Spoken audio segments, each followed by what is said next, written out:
안녕하세요. 11월 8일 금요일 마이드라에 오신 여러분들을 환영하고 축복합니다.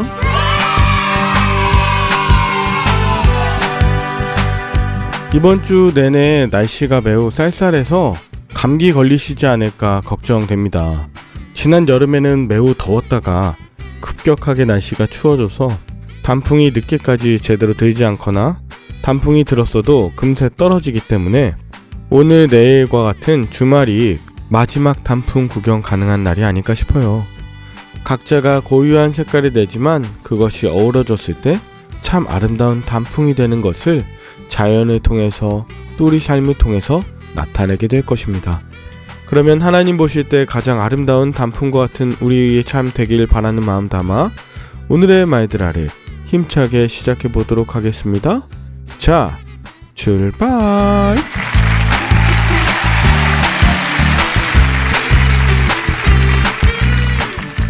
오늘은 에스더 6장을 묵상합니다.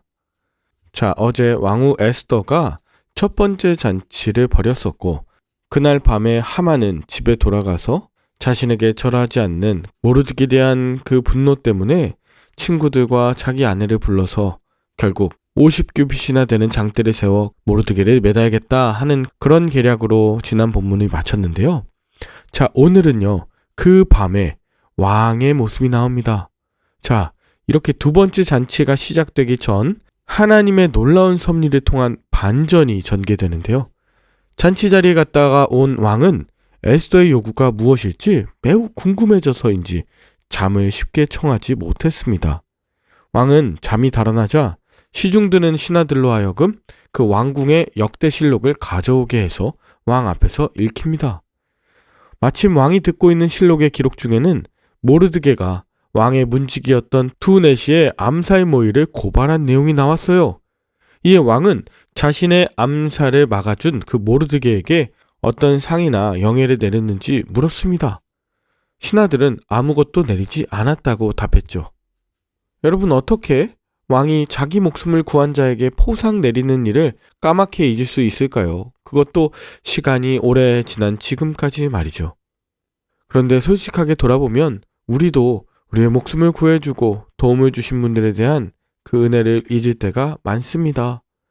창세기 40장에 보면 요셉이 술 맡은 관원장의 꿈을 해몽해주면서 관직을 회복할 것이라고 해석했고, 만일 당신이 풀려나거든 자신의 사정을 왕에게 고해달라는 요청을 했지만 그 관원은 요셉을 2년 동안 잊었죠. 왕의 꿈의 해석이 필요할 때가 돼서야 그 술 맡은 관원은 요셉을 기억했습니다. 자, 오늘 모르드게의 경우도 왕의 목숨을 구했던 모든 것이 잊혀진 듯 했지만 오늘 가장 절묘한 때에 왕에게 기억된 것입니다. 자, 이제 4절부터 보면 왕은 신하들에게 누가 밖에 있느냐라고 확인했는데 그 시간 하만이 때마침 모르드게를 죽여서 자기 집에 세워둔 나무에 매달 수 있게 왕의 허락을 받으러 왔습니다. 한 민족의 진멸을 왕에게 허락받은 터였으므로 한 사람의 처형 허락은 쉽게 받으리라 믿었겠죠. 어제 본문 14절에서 그의 아내 세레스와 모든 친구들이 내일 왕에게 모르드게를 처형해달라고 구하라고 했지만 지금 모르드게는 그 밤에 왕을 찾아오게 된 것입니다. 그런데 아이러니하게도 왕은 하만이 죽이려고 하던 그 자, 곧 모르드게에게 서둘러 상을 내릴 준비가 되어 있었어요. 왕은 하만을 불러들였어요. 그리고 왕이 존귀하게 여기는 사람에게 무엇을 해줄까를 물었습니다. 하만이 왜 여기 왔는지 아뢰 틈이 없이 마치 왕이 부른 것처럼 말이죠. 자, 이에 하만은 왕의 존귀함을 입은 자? 혹시 나 아닌가 싶어서 자기가 개인적으로 받고 싶은 상, 즉 왕 행세 기회를 제안하죠. 하만은 왕의 존귀함을 입을 자는 자신일 거라고 확신했기 때문에 11절에 보면 왕의 겉옷, 왕의 말, 왕관에 내와서 왕의 가장 고귀한 대신의 손에 맡기고 그 대신에게 명하여 왕의 존귀함을 입은 그 자에게 직접 왕의 옷을 입히고 왕의 말에 태우게 하고 그 존귀한 자를 대신의 손에 붙여 성중 광장을 행진하게 하는 것.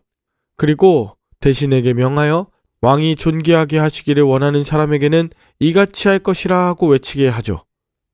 자, 하만의 이 이야기가 왕의 마음에도 쏙 들었던 것 같아요. 그런데 왕이 존귀하게 여기는 자는 하만이 아닌 모르드게였죠.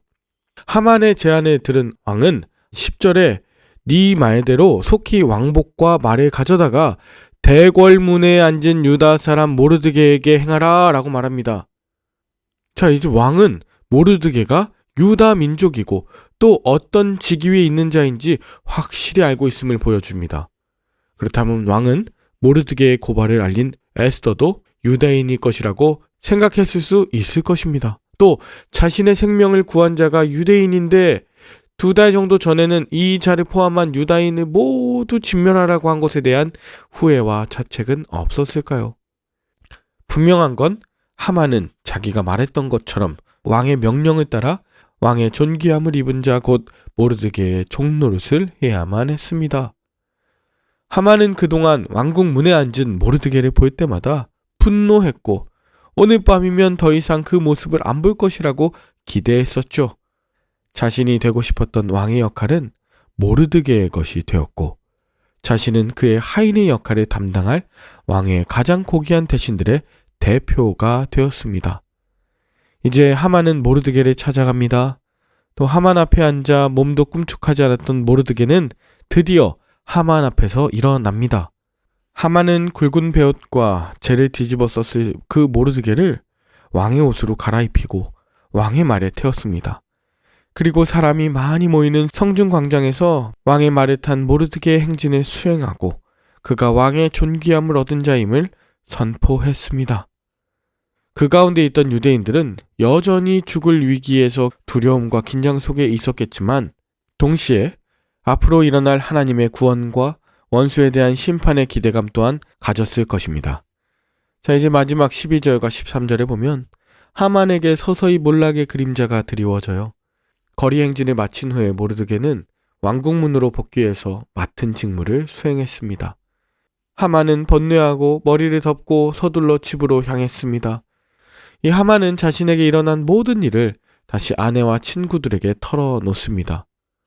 친구들과 아내 세레스는 예사롭게 여기지 않았죠. 하만이 그 앞에서 굴욕을 당하기 시작했으니 능히 그를 이기지 못하고 분명히 그 앞에 엎드러질 것이라고 이야기합니다.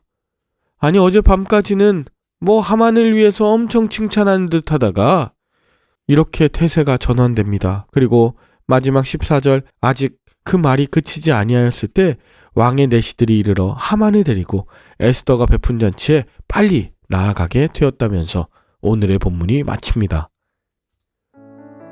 여러분은 오늘 본문을 통해 무엇을 느끼셨나요?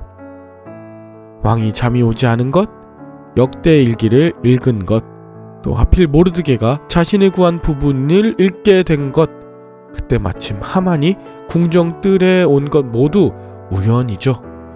음모와 술수와 착각이 뒤범벅돼서 불의가 늘 승리하는 듯해 보이는 그 세상이 사실은 제 뜻대로 돌아가는 것이 아니라 하나님의 보이지 않는 원리와 역사하심이 있음을 보여줍니다. 우연이 아니죠. 하나님의 구원하심은 필연입니다. 창조주이시고 역사의 주인이신 하나님께서 곤두박질 치는 듯한 모든 상황을 모두 구원의 역사로 바꾸어 주실 것입니다.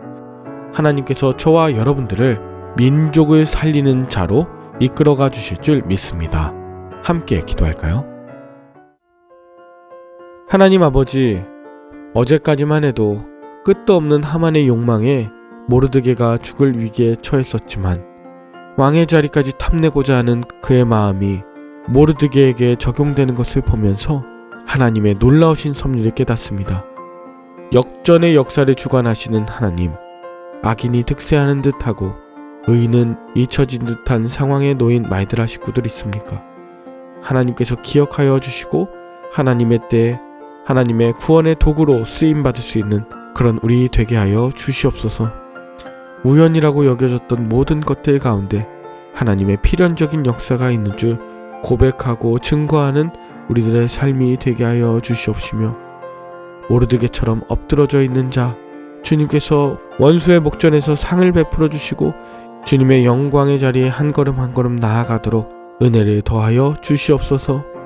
감사를 드리며 예수님의 이름으로 기도 올리옵나이다. 아멘. 주말에는 섬기시는 교회에서 예배드리시며 은혜 많이 받으시고요. 저는 다음 주 월요일에 다시 찾아뵙도록 하겠습니다. 샬롬.